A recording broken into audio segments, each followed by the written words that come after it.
Energy.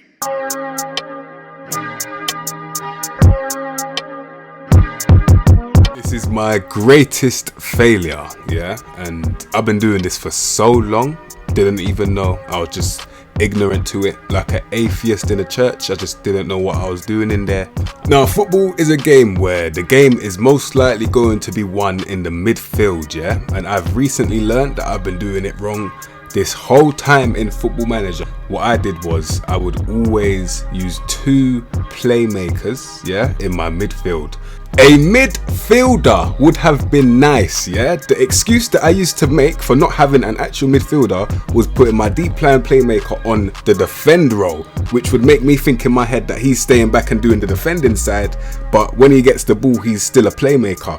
This is absolute nonsense. My deep line playmaker always wants to make the Hollywood superstar pass. So every time he gets the ball from deep, it's always got a higher risk of it being lost because he's trying to split the defense as soon as he gets it from that deep, which is why either a box-to-box midfielder, yeah, a box-to-box midfielder, or a ball-winning midfielder. It sounds so mad and I hate thinking about it, but those two roles would have been so much more effective. And if I have a deep line playmaker next to that, there's no problem. But I need to have a actual midfielder in my midfield. You get me? The hatred, because that's probably what it is, yeah? The hatred that I grew for a ball-winning midfielder is basically I do player ratings videos where I'm seeing guys that have got no technical ability that claim this role, and they only claim it because all they can do is tackle. That is it.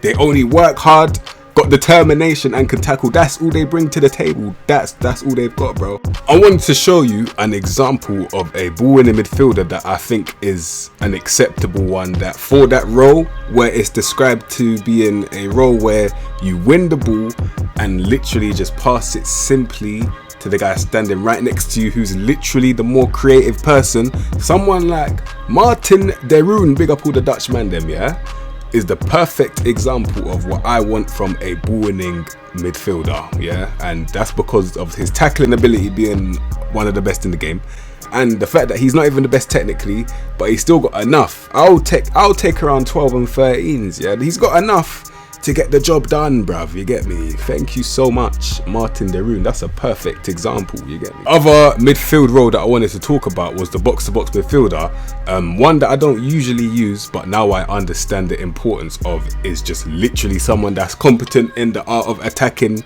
and defending. Literally, that's even what the role says, literally.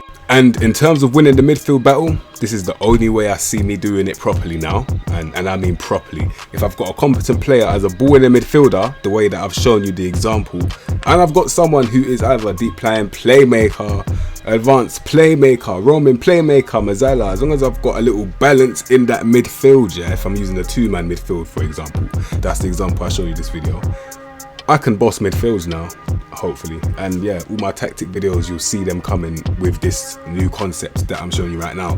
That is my greatest failure, yeah. I'm happy to show you that I was wrong. The ball in the midfielder role, in my head, it's no longer dusty. It's just the players that were in those roles were dusty. You get me? Safe, have a good day.